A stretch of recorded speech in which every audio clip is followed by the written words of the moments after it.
देखो कल हम लोगों ने एक लास्ट क्वेश्चन किया था कि कौन से एक मतलब डी ब्लॉक एलिमेंट्स में ऐसे कौन से एलिमेंट्स हैं जिसकी सबसे मैक्सिमम ऑक्सीडेशन स्टेट होती है। तो मैंने आपको कल दो एलिमेंट्स का नाम बताए थे, ऑस्मियम एंड रुथेनियम, है ना। ऑस्मियम एंड रुथेनियम की ऑक्सीडेशन स्टेट क्या बताई थी बेटा? +8 बताई थी, और आयरन की क्या होती है? +6। ठीक है, तो डी ब्लॉक एलिमेंट में जितने भी नीचे एलिमेंट्स आते हैं वो जितना हायर ऑक्सीडेशन स्टेट होते हैं उतना ज्यादा स्टेबल होते हैं, और ऊपर वाले जितनी कम ऑक्सीडेशन स्टेट होती है उतना स्टेबल होते हैं। इस बात को हम थोड़ा सा और अच्छे से आपको बताते हैं। तो मैंने कल बताया था आयरन, ऑस्मियम, रुथेनियम, इसकी ऑक्सीडेशन स्टेट मैक्सिमम +6, इसकी +8 और इसकी +8। ये हमने आपको बताई थी मैक्सिमम ऑक्सीडेशन स्टेट। क्यों होती है? क्यों होती है? रीजन, रीजन बताएं आप हम। तो बेटा इसका जनरल इलेक्ट्रॉनिक ये वाला याद है या नहीं याद है? आयरन, ऑस्मियम, रुथेनियम ये एक ही ग्रुप के हैं, तो इसका जनरल इलेक्ट्रॉनिक कन्फिग्रेशन क्या होगा? N-1 D6 और NS2। NS2 ये पढ़ा है कि नहीं पढ़ा? N-1 D6 NS2 ये जनरल इलेक्ट्रॉनिक कन्फिग्रेशन है इस ग्रुप के लिए। तो ये कौन से ग्रुप का है? इसमें क्या आएगा? 3D आएगा या 4D आएगा? 3D। आयरन ये 3D सीरीज है, ये 4D है, ये 5D है। इसका इलेक्ट्रॉनिक कन्फिग्रेशन होगा 3D6 4s2। इसका इलेक्ट्रॉनिक कन्फिग्रेशन होगा 4d6 5s2। इसका इलेक्ट्रॉनिक कन्फिग्रेशन होगा 5d6 6s2। यही होगा ना? क्यों बेटा? तो ये ऑस्मियम रुथेनियम नीचे आते वक्त ऑक्सीडेशन स्टेट ज्यादा हो जा रही है। रीजन क्या है क्यों ज्यादा हो जा रही? तो लिख लीजिए, moving from top to bottom. Reason लिखिए, moving from top to bottom. जब हम लोग ऊपर से नीचे की ओर जाते हैं, कहां से? ऊपर से टॉप से बॉटम की ओर आते हैं, तो stability, stability of higher oxidation state increases. क्या होती बेटा? हायर ऑक्सीडेशन स्टेट जिसका रहता है उसकी स्टेबिलिटी सबसे ज्यादा होती है। क्या समझे आप? ये टॉप है, ये बॉटम है, ये बॉटम है, ठीक है। तो टॉप से जब बॉटम की ओर आते हो तो जितना ज्यादा ऑक्सीडेशन स्टेट जितनी ज्यादा होगी उतना ज्यादा वो स्टेबल होगा। पूछो क्यों? ओ भैया ध्यान से सुनना, क्यों? ये रहा आयरन का न्यूक्लियस, ये रहा रुथेनियम का न्यूक्लियस।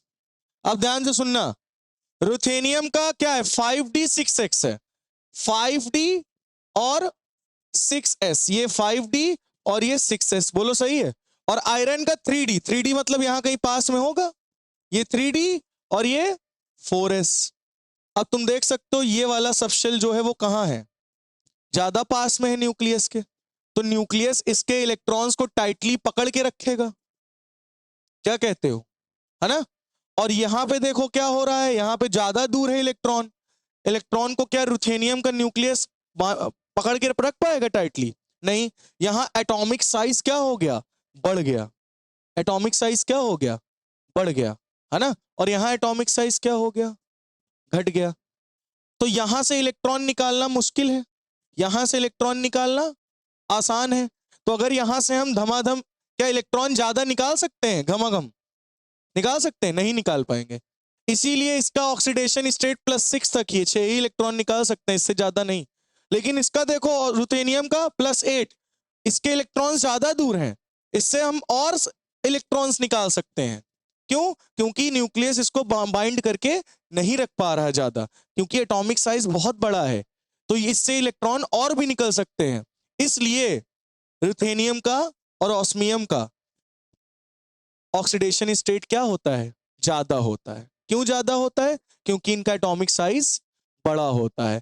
न्यूक्लियस जो है इलेक्ट्रॉन्स को टाइटली बाउंड करके नहीं रख पाता, तो इलेक्ट्रॉन्स आसानी से लूज हो जाते हैं। इलेक्ट्रॉन्स आसानी से लूज हो जाते हैं, तो इलेक्ट्रॉन अगर लॉस्ट हो जा रहे हैं तो इसका मतलब ऑक्सीडेशन स्टेट बढ़ता चला जाएगा। क्या इसमें लगातार लॉस्ट हो पाएंगे इलेक्ट्रॉन? नहीं, इसमें इलेक्ट्रॉन को टाइटली पकड़ के रखेगा, इसमें ज्यादा इलेक्ट्रॉन नहीं जा सकते बाहर, 6 ही तक जा सकते हैं। लेकिन इसमें रुथेनियम में 8 इलेक्ट्रॉन तक जा सकते हैं। क्यों? क्योंकि इसका एटॉमिक साइज बड़ा है। बात समझ में आ गई? क्लियर हुआ? तो जैसे जैसे टॉप टू बॉटम आते हैं एटॉमिक साइज बढ़ता है, इसलिए ऑक्सीडेशन स्टेट भी बढ़ता है। अब समझ में आया? नहीं आया? ऊपर रहोगे एटॉमिक साइज छोटा रहेगा, इलेक्ट्रॉन को पकड़ के रखेगा तो इलेक्ट्रॉन लॉस हो पाएगा नहीं, तो ऑक्सीडेशन स्टेट कम रहेगा। सही बात है। नीचे आओगे तो एटॉमिक साइज बढ़ गया, एटॉमिक रेडियाई बढ़ गई, साइज बढ़ा, तो इलेक्ट्रॉन आसानी से लूज हो सकता है। इलेक्ट्रॉन आसानी से लूज हो सकता है तो ऑक्सीडेशन स्टेट बढ़ सकता है। क्लियर हुआ? तो टॉप टू बॉटम जब आते हैं तो हायर ऑक्सीडेशन स्टेट जितना होता जाता है उतना स्टेबल। अब सोचो इससे इलेक्ट्रॉन जितने निकलते जाएंगे निकलते जाएंगे निकलते जाएंगे, रुथेनियम उतना ही ज्यादा क्या होता जाएगा? स्टेबल होता जाएगा। होता जाएगा कि नहीं होता जाएगा? इलेक्ट्रॉन निकलते जाएंगे, इसका एटॉमिक साइज छोटा हो जाएगा, स्टेबल हो जाएगा। क्लियर हुआ? अच्छा भाई, एक चीज इसमें हम आपको और अच्छे से समझा देते हैं, इसको हटा दें। ये चीज तो आपको समझ में आ गई होगी, है ना, कि ऑक्सीडेशन स्टेट क्यों बढ़ता है। क्यों बढ़ता है बेटा? क्योंकि एटॉमिक साइज बढ़ता है और न्यूक्लियर चार्ज भी घटता है। न्यूक्लियर चार्ज घटता है एटॉमिक साइज बढ़ने से ना। ठीक है। अच्छा, तो ग्रुप नंबर 10 की बात करते हैं। कौन से ग्रुप पे आते हैं? Group number 10। ग्रुप नंबर 10 कौन सा है बताओ? निकल, पैलेडियम और प्लैटिनम। निकल, पैलेडियम और प्लैटिनम, ये है। इसका जनरल इलेक्ट्रॉनिक कॉन्फ़िगरेशन क्या है बताओ? बोलो। 10 है ना, तो N-1 D8 और NS2, 8 2 10। सही है? यही होगा। अब निकल किस ऑक्सीडेशन स्टेट पे ज्यादा स्टेबल होगा? निकल होगा लोअर ऑक्सीडेशन स्टेट पे ज्यादा स्टेबल होगा। क्यों? क्योंकि एटॉमिक साइज छोटा है, जितने कम ही इलेक्ट्रॉन निकल ही पाएंगे, तो कम ऑक्सीडेशन स्टेट होगा और उसी में स्टेबल रहेगा। लेकिन प्लैटिनम, प्लैटिनम से जितने ज्यादा इलेक्ट्रॉन निकलेंगे उतना ज्यादा ऑक्सीडेशन, और जितना ज्यादा ऑक्सीडेशन स्टेट उतना ज्यादा स्टेबल। तो अगर तुम ग्रुप में नीचे आते हो बॉटम की ओर, तो जितना ज्यादा ऑक्सीडेशन स्टेट उतना ज्यादा एलिमेंट क्या होगा? स्टेबल। और ऊपर वाले में एलिमेंट में देखते हो जिसका ऑक्सीडेशन स्टेट जितना कम उतना ज्यादा वो स्टेबल। एक एग्जांपल देते हैं, निकल +2 है, निकल +4 है, और प्लैटिनम +4 है, और प्लैटिनम मान लो +6 है। चलो बताओ, ठीक है? बताओ। चलो सेम दे देते हैं, तुमको थोड़ा सा कंफ्यूज करते हैं। +2 और प्लैटिनम +4। चलो अब बताओ, इन दोनों में सबसे ज्यादा स्टेबल कौन है? इन दोनों में सबसे ज्यादा स्टेबल है निकल +2। पूछो क्यों? क्योंकि ये टॉप के एलिमेंट्स हैं और ये ज्यादा इलेक्ट्रॉन डोनेट नहीं कर सकते हैं, इनका एटॉमिक साइज छोटा होता है, तो ये कुछ ही इलेक्ट्रॉन्स डोनेट करेंगे। इनका ऑक्सीडेशन स्टेट जितना कम होगा ये उतने ज्यादा स्टेबल होंगे। लेकिन प्लैटिनम पे और सबसे नीचे वाले पे, जिसका जितना ज्यादा हाई ऑक्सीडेशन स्टेट होगा उतना ज्यादा स्टेबल होंगे। तो इन दोनों में सबसे ज्यादा स्टेबल कौन है? +2 या +4? +4 स्टेबल है। क्या ये बात अब समझ में आई आपको या नहीं आई? जो बॉटम वाले एलिमेंट्स हैं उनका ऑक्सीडेशन स्टेट जितना हाईयर होगा उतना ज्यादा स्टेबल होंगे, और टॉप वाले एलिमेंट्स का जितना कम ऑक्सीडेशन स्टेट होगा उतना ज्यादा स्टेबल होंगे। ये चीज मैंने वहां लिख दी है। क्लियर हुआ? क्या ये बात समझ में आई? कंफर्म? नोट कर लीजिए इसको। और रीजन पता चल गया? रीजन क्या है? Moving from top to bottom, जैसे जैसे हम टॉप से बॉटम की ओर बेटा जाते हैं तो stability of higher oxidation state increases. मतलब टॉप से बॉटम की ओर जैसे से नीचे आओगे तो हायर ऑक्सीडेशन स्टेट वालों की स्टेबिलिटी बढ़ती जाएगी। तो देखो टॉप से बॉटम आ रहा है तो ऑक्सीडेशन स्टेट बढ़ता जाएगा, और जितना ज्यादा ऑक्सीडेशन स्टेट उतना ज्यादा स्टेबिलिटी बॉटम वाले एलिमेंट्स की। क्लियर हो गया? समझ में आ गया? नोट कर लीजिए जल्दी से। चलो बेटा, अच्छा मैंने आपको अभी ये तो समझ में आ ही गया होगा। अभी मैंने पीछे आपको बताया था जो जिंक है, जिंक केवल और केवल +2 ही ऑक्सीडेशन स्टेट शो करता है, इसके अलावा कोई दूसरी ऑक्सीडेशन स्टेट शो नहीं करता। तो अगर मैं कोई पूछे कि क्यों जिंक का ऑक्सीडेशन स्टेट +2 ही क्यों होता है, इससे ज्यादा क्यों नहीं होता, तो रीजन क्या बताओगे? अच्छा, Zn की पहले हम लोग क्या लिख लेते हैं, electronic configuration, organ 3d10 4s2। तो जिंक केवल और केवल अपने s ऑर्बिटल से ही इलेक्ट्रॉन्स को डोनेट करके बॉन्डिंग में पार्टिसिपेट करता है, डी से कोई भी लेना देना नहीं, डी ऑर्बिटल का कोई भी इलेक्ट्रॉन बॉन्डिंग में पार्टिसिपेट नहीं करता। Zn यानी जिंक के जो जिंक वाला ग्रुप है पूरा, जिंक, कैडमियम, मरकरी और कॉपरनीशियम, ये सारे के सारे इन सभी में केवल और केवल 4s ऑर्बिटल, जो s ऑर्बिटल है केवल वही बॉन्डिंग में पार्टिसिपेट करते हैं, इनके डी ऑर्बिटल और बॉन्डिंग में पार्टिसिपेट नहीं करते हैं। इसी कारणवश इनका ऑक्सीडेशन स्टेट केवल और केवल क्या होता है, +2। बात समझ में आई? क्या होता है, +2। तो लिख लीजिए, मैं बोल दे रहा हूं, जिंक लिख लीजिए, zinc only shows +2 oxidation state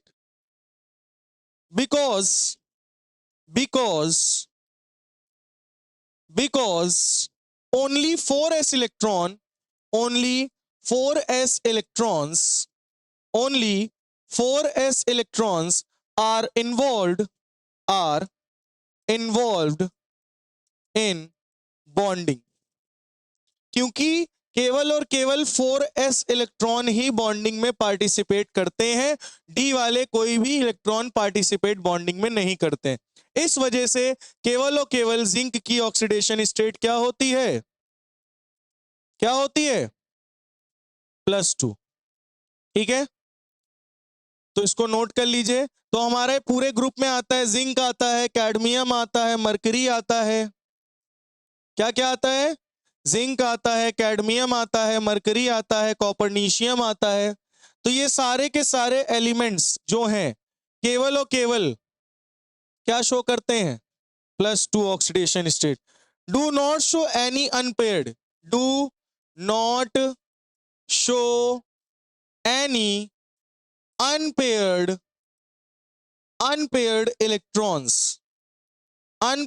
electrons in ground state or any oxidation state. तो मतलब चाहे ग्राउंड स्टेट हो, चाहे एक्साइटेड स्टेट में हो, चाहे ऑक्सीडेशन स्टेट में हो, ये इनके पास अनपेयर्ड इलेक्ट्रॉन शो ही नहीं करते हैं, ये अनपेयर्ड इलेक्ट्रॉन शो ही नहीं करते, इनके पास अनपेयर्ड इलेक्ट्रॉन नहीं, सारे के सारे पेयर्ड होते हैं डी में। ठीक है, इस वजह से इनका जो ऑक्सीडेशन स्टेट मिनिमम आपका +2 ही होता है, मैक्सिमम भी +2 ही होता है। होपफुली समझ में आ गई होगी बात, नोट कर लीजिए। चलो बेटा, अब हम लोग नेक्स्ट कौन सी प्रॉपर्टी पढ़ेंगे, डेंसिटी। हेडिंग डालिए density. Moving from left to right, moving from left to right, moving from left to right, density increases. Density क्या करती है बेटा, इंक्रीज करती है। डेंसिटी लगातार क्या करती है, बढ़ती है। तो सभी बच्चे लिख लीजिए एलिमेंट और नीचे लिख लीजिए density. Scandium, titanium, vanadium, chromium, manganese, iron, cobalt, निकल, कॉपर, जिंक। ठीक है, नोट कर लीजिए। तो 3.4, 4.1,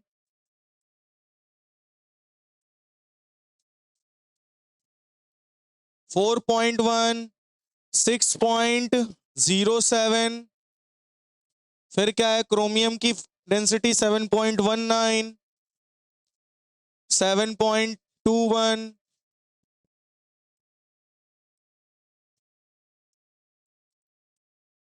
ठीक है, फिर 7.8, 8.7, 8.9,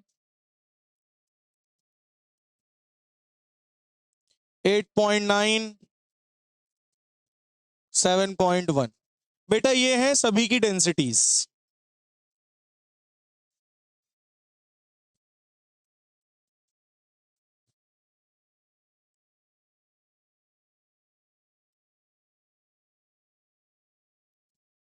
ठीक है, लिख लीजिए।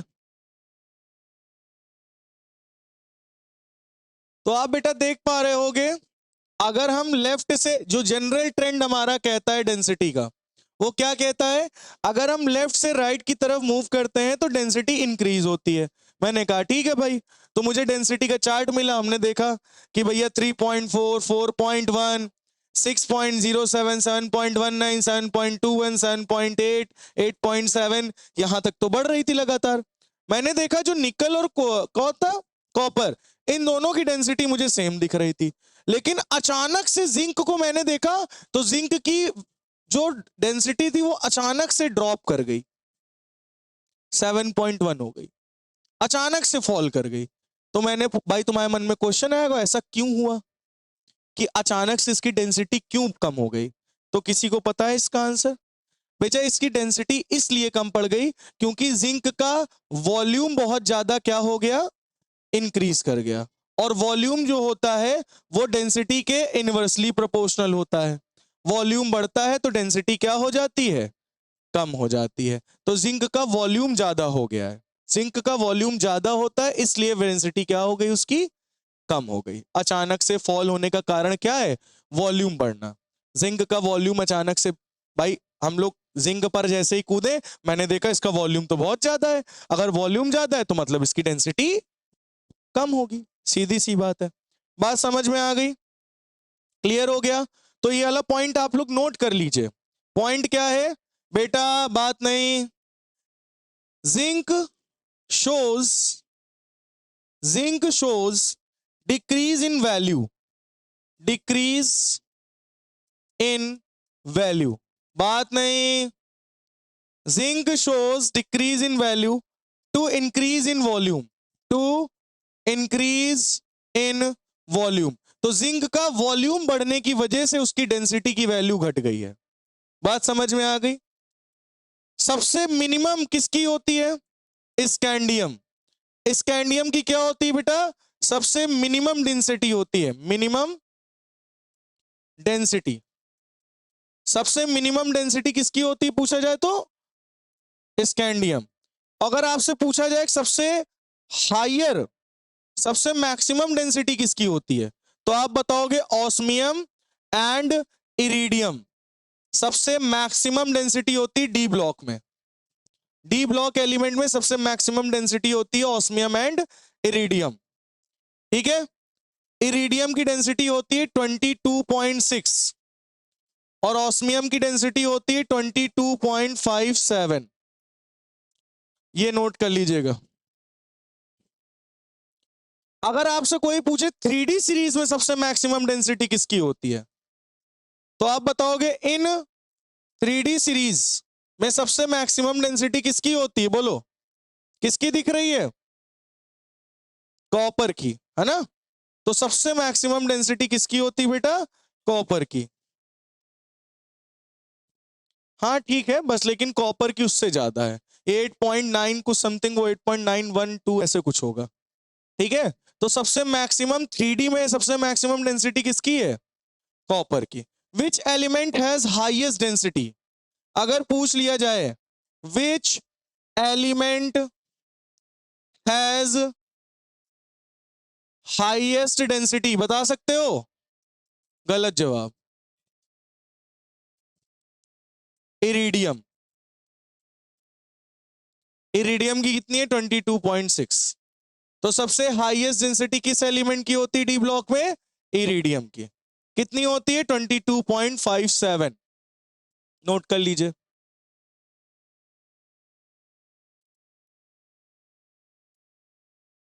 तो बेटा डेंसिटी के बारे में समझ में आ गया। नॉर्मल ट्रेंड क्या कहता है, डेंसिटी इंक्रीज करती है फ्रॉम लेफ्ट टू राइट अगर हम मूव करते हैं। अब आपके पास एक क्वेश्चन आता है, क्वेश्चन है why D block elements form, question है why D block elements form, why d block elements form most of the compound, most of the compound, most of the compound, most of the compounds with oxygen and fluorine, with oxygen and fluorine, question mark। बताओगे आप लोग, क्या आप लोग इसको बताना पसंद करेंगे? डी ब्लॉक, जितने भी डी ब्लॉक एलिमेंट्स हैं वो ज्यादातर कंपाउंड्स जब भी बनाते हैं तो हमेशा ऑक्सीजन या फ्लोरीन के साथ ही बनाते हैं। आपको कभी दिख रहा होगा MnO4 नेगेटिव, है ना, या फिर दिख रहा होगा MnF4, या दिख रहा होगा K2Cr2O7, है ना। तो बेटा ज्यादातर जो कंपाउंड्स बनाते हैं डी ब्लॉक एलिमेंट्स वो ज्यादातर F या O के साथ बनाते हैं। क्यों? आंसर क्या है इसका? क्योंकि ऑक्सीजन और फ्लोरीन पूरी पीरियडिक टेबल के सबसे मोस्ट इलेक्ट्रोनेगेटिव एलिमेंट्स हैं। ऑक्सीजन और फ्लोरीन क्या है? Most electronegative. तो ये मोस्टली किसको घसीट लेते हैं अपनी तरफ, अट्रैक्ट कर लेते हैं और कंपाउंड बना लेते हैं। तो मोस्ट इलेक्ट्रोनेगेटिव होने की वजह से ये अपना क्या फॉर्म कर सकते हैं, ज्यादातर कंपाउंड बनाते हैं डी ब्लॉक के साथ, ऑक्सीजन और फ्लोरीन के साथ डी ब्लॉक बनाते हैं। क्यों? क्योंकि ऑक्सीजन और फ्लोरीन मोस्ट इलेक्ट्रोनेगेटिव एलिमेंट्स हैं। अब मोस्ट इलेक्ट्रोनेगेटिव का मतलब तो समझते हो? नहीं, मतलब वो किसी से भी इलेक्ट्रॉन घसीट सकते हैं और ले सकते हैं, गेन कर सकते हैं। सबसे ज्यादा इलेक्ट्रोनेगेटिविटी किसकी है? फ्लोरीन की। फिर किसकी है? ऑक्सीजन की। तो लिख लीजिए oxygen and fluorine are most electronegative element. Oxygen and fluorine are most electronegative element. इसी वजह से ज्यादातर कंपाउंड्स डी ब्लॉक किसके साथ बनाते हैं? ऑक्सीजन और फ्लोरीन के साथ। समझ में आ गई बात? F। Why oxides are more than fluorides in D block? Next question है why oxides are more than fluorides? Fluorides से ऑक्साइड ज्यादा क्यों है इन डी ब्लॉक एलिमेंट्स? इन डी ब्लॉक एलिमेंट्स। अच्छा ये बताओ सबसे मोस्ट इलेक्ट्रोनेगेटिव एलिमेंट कौन है? फ्लोरीन। तो हमको ज्यादातर फ्लोरीन के कंपाउंड्स मिलने चाहिए डी ब्लॉक के साथ, एलिमेंट के साथ। डी ब्लॉक एलिमेंट ज्यादा फ्लोराइड बनाना चाहिए, लेकिन हमें ज्यादा ऑक्साइड्स मिलते हैं फ्लोराइड्स की जगह। फ्लोरीन क्या है? Most electronegative. Second most electronegative oxygen है। तो डी ब्लॉक को ज्यादा फ्लोराइड बनाने चाहिए, फ्लोराइड कंपाउंड्स बनाने चाहिए। तो हमें ज्यादातर ऑक्साइड्स ही क्यों दिखते हैं, फ्लोराइड क्यों नहीं दिखते हैं? कोई कारण बताएगा? ये नेक्स्ट क्वेश्चन है, ये क्वेश्चन नंबर 1, क्वेश्चन नंबर 2। बताओ क्या कारण है? तो लिख लीजिए बिकॉज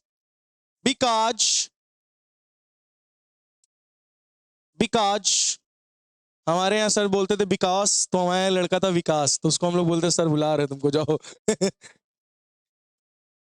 बिकॉज लेस क्राउडिंग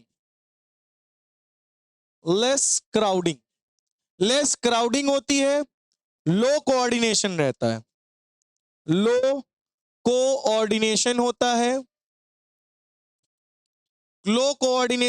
है।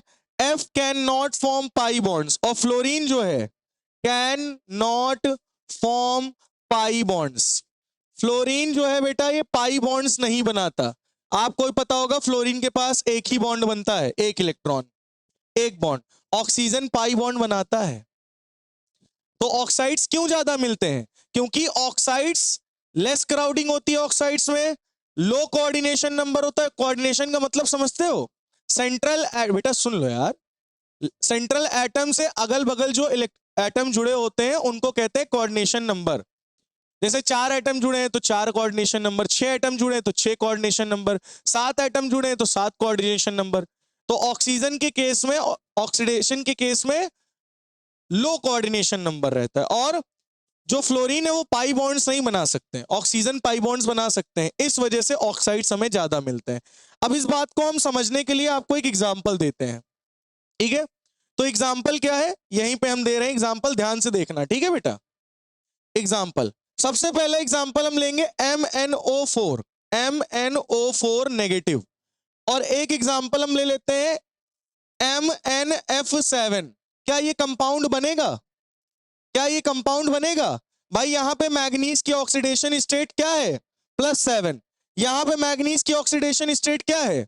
+7। दोनों जगह पर कितनी है? +7। तो कौन सा कंपाउंड बनने के ज्यादा चांसेस हैं, ये वाला या ये वाला? चलो बना के देखते हैं ना, जरा ध्यान से देखना बेटा, ठीक है? ये बनाया मैंने मैंगनीज, ठीक है, और एक ऑक्सीजन इधर बना दिया, एक ऑक्सीजन इधर बना दिया, एक ऑक्सीजन इधर बना दिया, एक ऑक्सीजन इधर बना दिया, और एक ऑक्सीजन ये बन गया। बोलो बात समझ में आई इतनी है नहीं? अब देखो इसके पास 2 वैलेंसी होती ना, एक ही है, तो इसके ऊपर कैसा चार्ज लगा दोगे? नेगेटिव। ऑक्सीजन के पास 2 वैलेंसी होती है, उसके ऊपर कितना चार्ज लगा दिया? नेगेटिव। तो हो गया, इसको एक इलेक्ट्रॉन इसके पास है मतलब। अच्छा ये देखो, ध्यान से सुनो, इसकी क्राउडिंग कैसी है, ज्यादा या कम? एक मिनट, इसका भी बना लेते हैं, मैग्नीज का। Mn 1F 2F 3F 4F 5F 6F 7F, दोनों के स्ट्रक्चर बनाए। अब ध्यान से सुनना, इन दोनों में क्राउडिंग किसमें सबसे कम है? इसमें।